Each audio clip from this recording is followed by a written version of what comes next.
Alan Watts, The Spiritual Truth About People Who Prefer Being Alone. Have you ever wondered why some people seem to be at peace in a way the rest of the world can't touch? Why some individuals walk through life with a quiet calm, a centeredness, a kind of inner freedom that doesn't come from success, fame, or belonging to any crowd but from solitude? Not loneliness, not isolation, but intentional solitude. There's a mystery here that most people miss. A spiritual truth that Alan Watts, the great philosopher and spiritual teacher, hinted at when he said, "We cannot be more sensitive to pleasure without being more sensitive to pain." Because those who prefer being alone are often not running from life, but walking deeper into it. And what they find there is something almost no one talks about because very few ever go that far inward. Let's start with the hook, the paradox that sets this entire video in motion. What if the people who spend the most time alone aren't avoiding life but actually understanding it better than the rest of us? What if being alone is not a symptom of sadness, but a signal of awakening? In a world addicted to constant stimulation, notifications, conversations, entertainment, what does it mean when someone chooses silence? When someone chooses space? When someone chooses the company of their own mind over the constant noise of other people's minds? Click subscribe to this channel to get more profound insights. Alan Watts often spoke about the illusion of the separate self. He said that we believe ourselves to be skin-encapsulated egos, cut off from the rest of existence, when in fact we are the universe experiencing itself. But to realize this, to feel it, not just think it, you need space. You need stillness. And that's where solitude comes in. Because when you remove all the distractions, when you step away from the stage, you begin to see what's behind the curtain. And often it's not emptiness you find, it's everything. It's the truth that your being is not separate from the trees, the stars, the wind, or the silence itself. But here's where it gets fascinating. Most people fear being alone. Not because they don't enjoy their own company, but because when you're alone long enough, the masks begin to fall. The persona, the one you wear in front of friends, family, co-workers, starts to fade. And underneath it, there's something raw and real, something unfiltered. That's the part of you you're not used to facing. That's the part most people run from. But those who prefer being alone, they don't run. They turn toward it. They listen to it. And in doing so, they begin a spiritual journey that the world has forgotten how to take. Let me ask you a question that might change how you see everything. Who are you when no one is watching? Who is the you that exists when there's no audience to impress, no social role to perform, no expectations to meet? That version of you, quiet, unadorned, unseen, is perhaps the closest thing to your true self. But you can't meet that self in a hurry. You can't meet it in the middle of a crowd. You have to slow down. You have to get quiet. You have to be alone. Now think about the people in your life who truly prefer solitude, not as an escape, but as a home. They're often the ones who notice small things. The way the light hits the leaves at sunset, the subtle shifts in someone's voice, the stillness between words.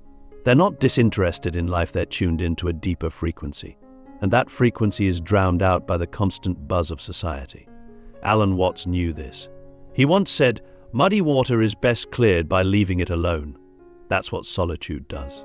It clears the water. It reveals what's been there the whole time but was hidden beneath the ripples of distraction. From a psychological perspective, solitude is where integration happens. It's where your thoughts and emotions have space to catch up to each other. People who prefer being alone are often highly introspective, not because they're trying to understand themselves. And understanding takes time. It takes silence. It takes a willingness to sit with discomfort. And that's something most people avoid at all costs. But here's the deeper truth. The spiritual jewel hidden in all of this. Solitude is not a withdrawal from the world, it's a return to the real world. The one that isn't built on social scripts or external validation. The one that exists beneath your thoughts. The one that pulses in every breath, every heartbeat, every moment of stillness. When someone prefers being alone, they're often not lonely. They're present. They are communing with something that doesn't need words, doesn't need attention, doesn't need approval. They are communing with life as it is, not as it's performed. And this brings us to a critical insight. Solitude is not the opposite of connection. It's the foundation of it. Because until you've met yourself in the silence, you can't truly meet someone else. Not really. You'll always be bringing your masks to the table. But if you've sat with your own emptiness and discovered it wasn't empty at all, you'll carry depth into every relationship. You'll listen differently. You'll speak with intention. You'll love without clinging. So maybe the spiritual truth about people who prefer being alone is this: they are not empty. They are full of awareness, full of the presence, full of the kind of wisdom that can only grow in quiet places. And the next time you wonder why someone chooses solitude over company, ask yourself, what are they hearing in the silence that the rest of us are too distracted to notice? The sacred pattern of solitude, why being alone connects you to everything. It's one of the great paradoxes of spiritual life, and one that Alan Watts often hinted at with a smile in his voice, that the more alone you are, the more connected you become. It sounds strange, even backward to the modern mind. We equate connection with interaction, with constant communication, with being around people, sharing stories, updating statuses. But connection is not just a social function.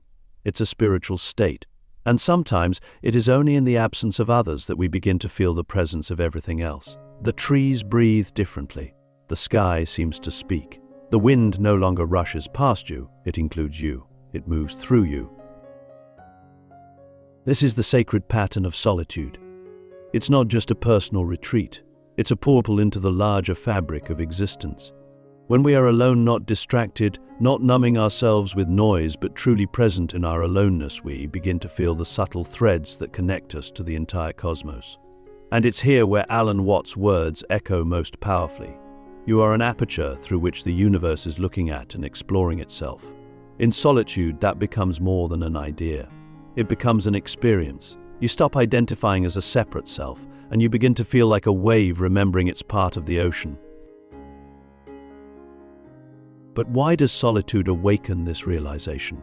Because when we're surrounded by others, we're constantly pulled into roles. We become the daughter, the friend, the employee, the entertainer, the one who knows what to say or how to behave. These roles are not false, but they are partial. They're masks, useful, sometimes necessary, but ultimately incomplete. Solitude strips these away. Not to leave you empty, but to bring you closer to your essence. And that essence, once revealed, doesn't feel small and isolated. It feels vast. It feels open. It feels like space itself. This is where the sacredness lies. In solitude, we stop reacting and start listening. We begin to sense the rhythms of nature as extensions of ourselves. The cycle of breath mirrors the rise and fall of the tides. The stillness in your body matches the silence between stars. You begin to understand that you are not in the universe. You are the universe, in human form, temporarily aware of itself. And you don't need anyone else there to validate that. In fact, their absence allows the truth to ring louder. But let's not romanticize solitude as if it's always peaceful. It's not. It can be terrifying. Because when you're alone, you face the parts of yourself you've buried under years of noise and distraction. The regrets, the fears, the unhealed wounds, they rise. But this too is part of the sacred pattern. Because healing doesn't happen through avoidance. It happens through presence. And solitude is the most honest form of presence. It's where there's nowhere to hide, and strangely, that's where the hiding ends. That's where the integration begins. So here's a deep question for you. What if the version of you that emerges in solitude is closer to the truth than any version you've ever shown the world? And what would happen if you started building your life around that version? Not the one who's always performing or pleasing or producing, but the one who simply is. That's where spiritual authenticity lives. Not in more doing, but in more being. And solitude is the sacred soil in which being grows. Alan Watts often warned us not to take ourselves too seriously, but he also invited us to take reality seriously enough to pause and feel it. Not to think about it, not to define it, but to feel it. And being alone is one of the few conditions under which that kind of deep feeling arises. In solitude, we become not just observers of life, but participants in its mystery.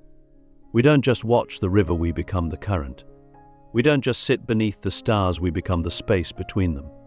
And when we return from solitude into society, we carry something rare, a kind of spiritual fragrance, a calmness that isn't fragile, a presence that doesn't need to dominate, a wisdom that doesn't need to be loud.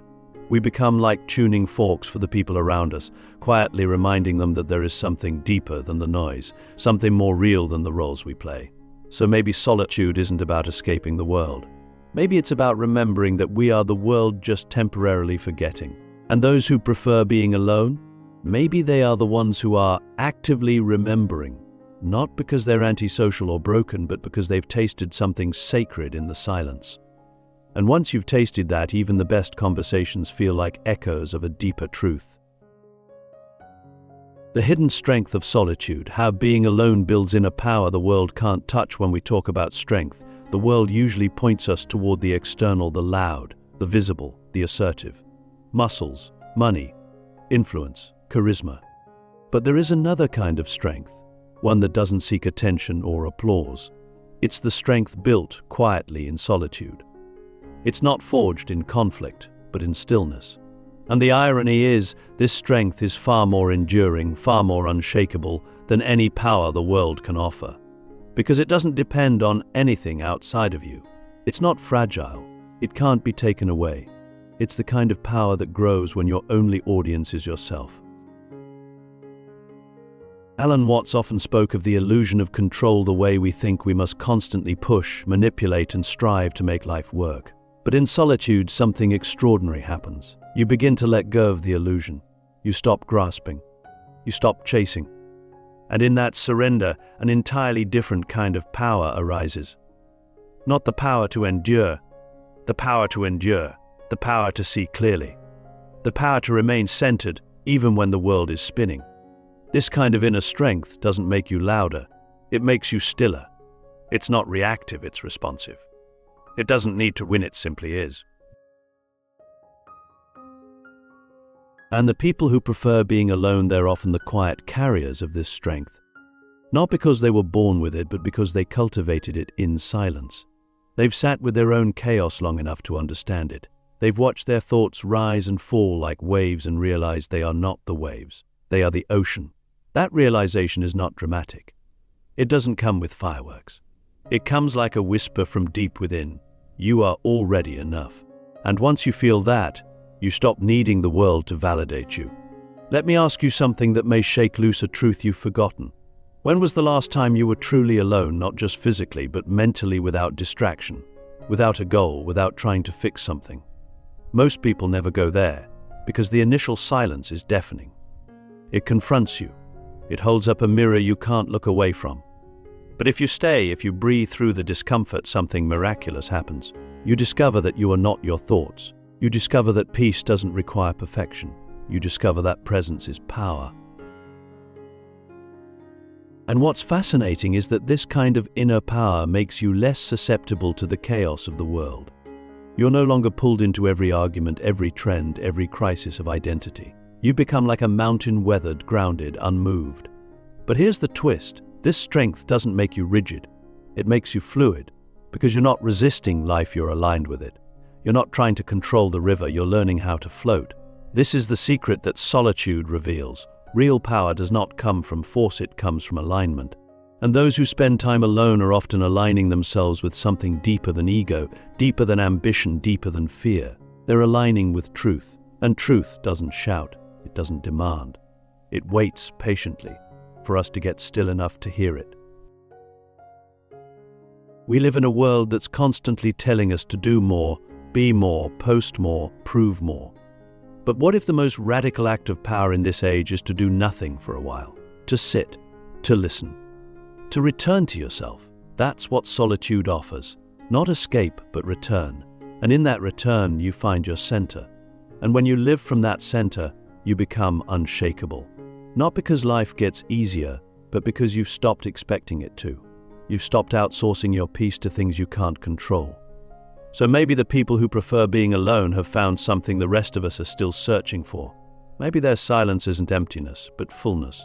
Maybe their absence from the crowd isn't withdrawal, but wisdom. And maybe their quiet strength built in the stillness of solitude is the very thing the world needs most right now.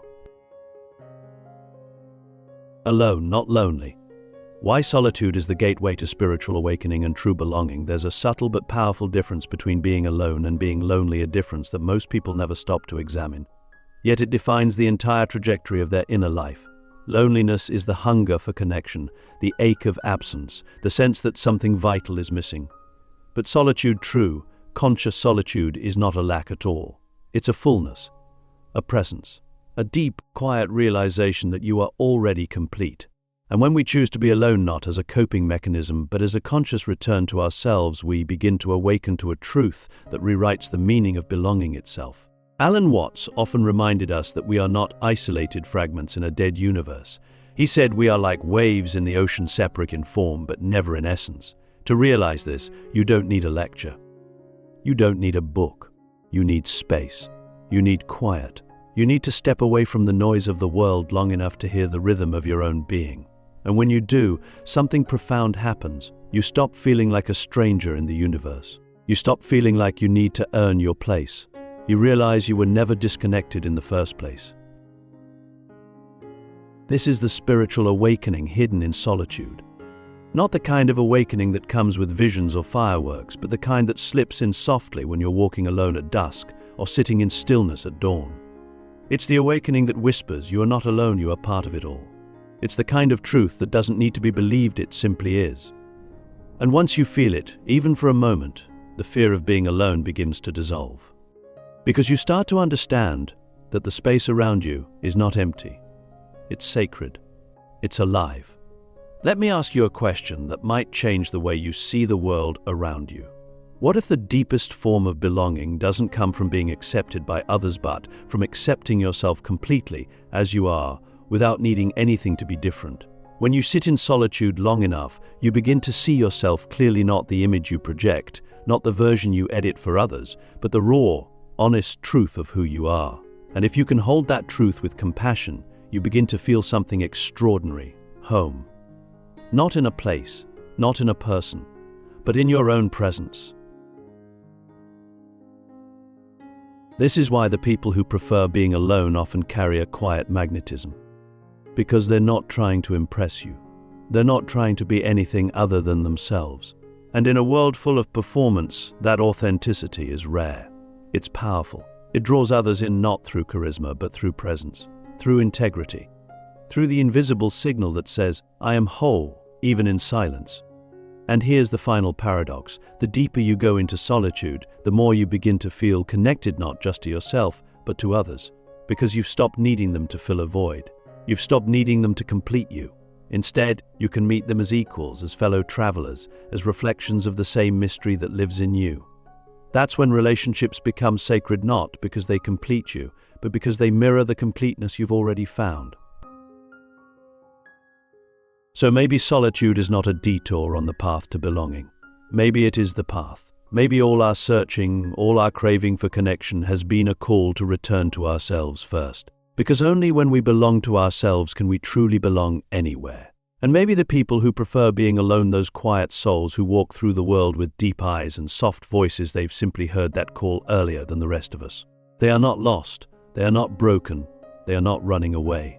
They are remembering. And in their remembering, they are becoming the kind of presence this noisy world desperately needs, one that doesn't shout, doesn't prove, doesn't chase, but simply is full, awake, whole, alone, yes. But never lonely.